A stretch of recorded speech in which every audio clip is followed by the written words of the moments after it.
Look, when I see you holding the oranges, I hope that you are gonna juggle them. But I don't think you know how to juggle. I don't, unfortunately. You have 2 weeks. Hey, he's doing it! All right, okay, so that was, I'm kidding, that's not very impressive. No. We have changes, as we do every patch. Elise, Azir, Runeglaive, Zeke's Harbinger. Where do we want to go? Where do we start? Let's start at the top with Elise. Elise. Because we changed her before. I was a little excited about them, and then I was completely let down. I was led to believe they were good changes. All right, Rick, you're letting people down. Rick. Yeah, this patch is more about directly giving Elise power back, specifically in the areas that we want to see Elise have power. So the biggest, perhaps most drastic change is the cocoon stun duration. We took this, looked at it and said, what do we want out of Elise? She's a form swapper character. Those characters typically have their power front loaded because they don't have an ultimate at level 6 like traditional champions do. And based on what she has been as a jungler and what's been really cool in professional scene, we're like, stun early game. Now, whenever you see Elise, you'll think, that's the lady with the cocoon, right? Like you have to watch out about it. You have to make sure their positioning's more on point, and just always keep track of her in the jungle when you can, right? So along the lines of giving more power in areas we like, also buffing up the spiderlings a bit, fixing a couple bugs that were keeping them from doing what they're supposed to be doing. So hopefully Elise players will enjoy that too. Yeah, I mean, I read this and it looked like it was giving her more like lethality in a sense, right? It's like she is probably much better in duels, especially because the spiderling change does not seem that small with the bug fix. And then I was like, I wonder how this is gonna go. We load into game and Zirene kills Lisa in like 4 times. I'm like, yeah, cool. I guess this is working, right? Yeah. So I mean, how do you feel? Like, does it?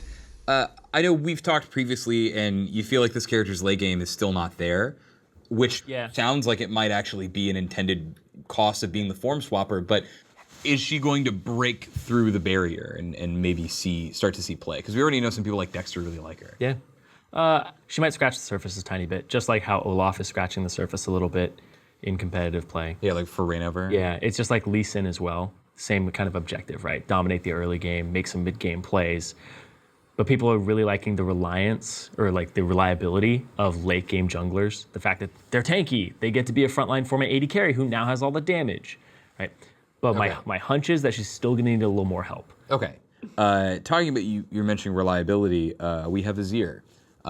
One of the more reliable champions in League of Legends. We took a look at him, and he does some stuff that we're really happy with. He does great sustained damage in fights. He's really good at zoning. When we look at the specifics, though, some of the reasons why he's good at those things are things that we felt were kind of warping the pro scene and like forced you into certain options, or else you just couldn't play against Azir.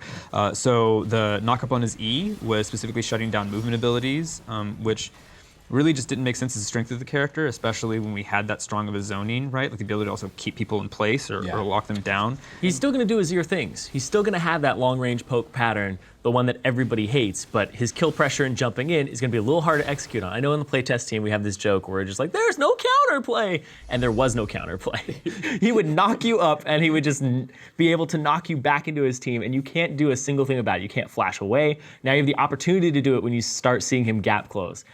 That is awesome, because that's not the Azir thing. The Azir thing is poke your team to death and then be able to engage. But now, when you engage, it's a little riskier. And I like that he has some weaknesses there, because before he's just so damn dominant. Yeah, I mean, this isn't going to change his damage output, which is one of his big things. Yeah. So we're still going to see him a lot, and I think this is just shaving off some of that gratuitous power. Yeah, kind of like the pro landscape right now is who can play against Azir. If you can, you'll see play. Yeah, I think that's feeding into the Azir point, like why him, why now, is because of how warping he was on the professional scene. Basically his ability to do zone control and not just do damage at range or like have that be a threat because you'll lose health if you're in range of him, but also because he could at whim be where you are and then pull you back into the team. Like his ability to force an engagement very decidedly was so powerful that a lot of champions couldn't interact with him. They're like, well, we can't go near that dragon. Oh, we can't do that. And so he'll still have the damage to zone there, and he'll still have the ability to try for the wall play, but without the knock up, it should make it so like champion-specific things get out of there. And hopefully we'll see more things play into Azir comfortably, instead of just people that are outside of his range, like AP Kog'Maw or AP Ezreal. I want to ask you a question about something though, right? We have Runeglaive changes, right? Are we finally getting dudes out of lanes with Smite? Is that what we're doing here? So to some degree, I think that the changes to Runeglaive specifically are more about making sure that junglers have the things that we expect junglers and teammates expect junglers to have on an item, right? As opposed to just supporting the guys that could already do all those things out of their kit. Specifically, those are things like being able to actually contribute a lot of threat to objectives like Dragon and Baron. So that's why like the proc does double damage to the guy you're hitting. You have an AP ratio on your kit an additional AP ratio to what you have in your kit, so that way you can clear out those camps early on and not be out of mana, so that way whenever your team calls on you, you're good to go.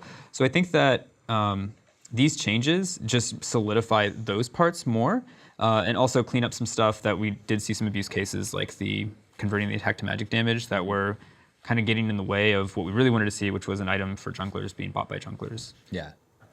Glad it's out of lanes. I like that it's going to help clear. I finally feel like we have the right track for Runeglaive, because before we were just looking for the right direction. Now we found it, but I feel like we're running in place. Because the problem with AP junglers is not the item. The problem with AP junglers are the champions.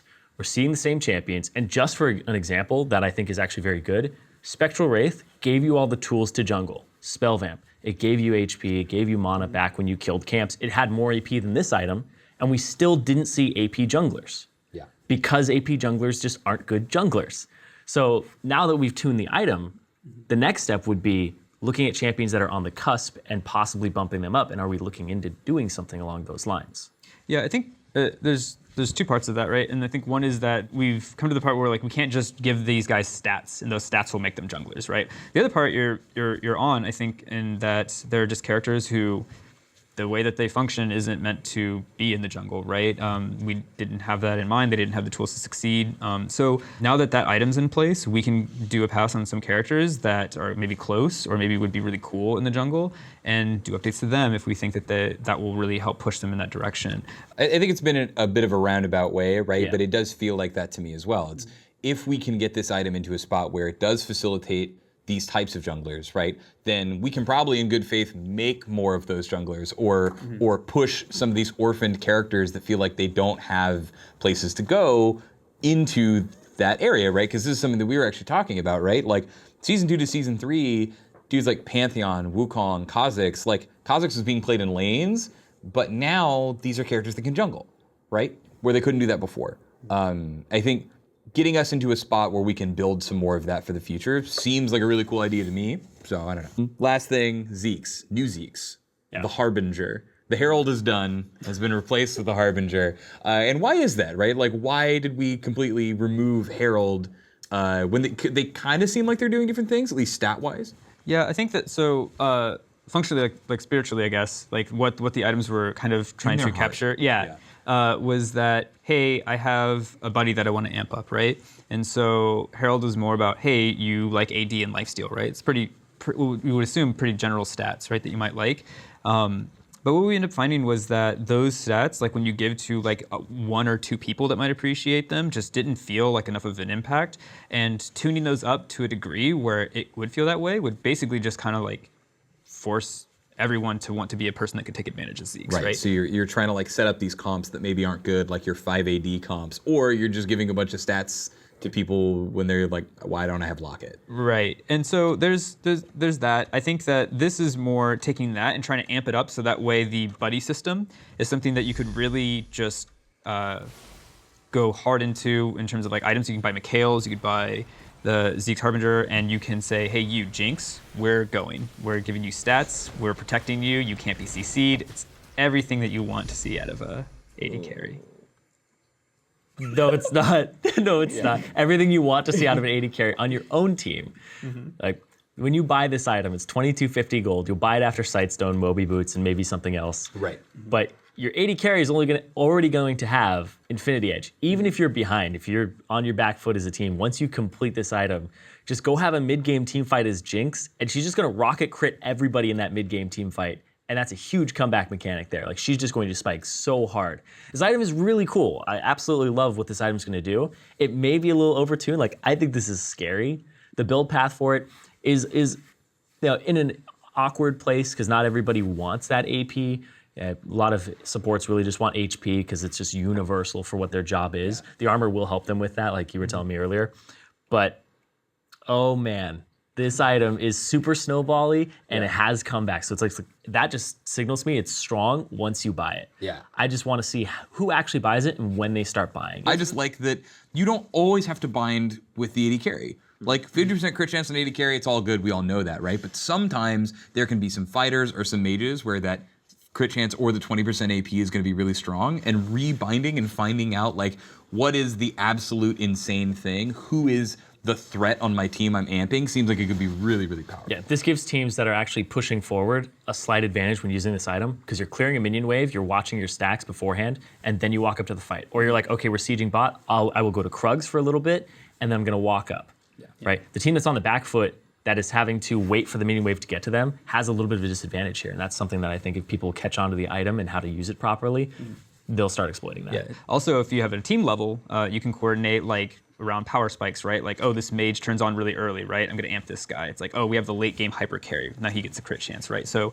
there's like the ability to move this around person to person is something that we feel like ultimately should be very rewarding for the person that buys it, right? The support player should just have like a lot more fun, I think, with the item, being able to hop around and like pair up with who they feel is like the best person to bet on right at that time. So. All right, so bets on the table right now.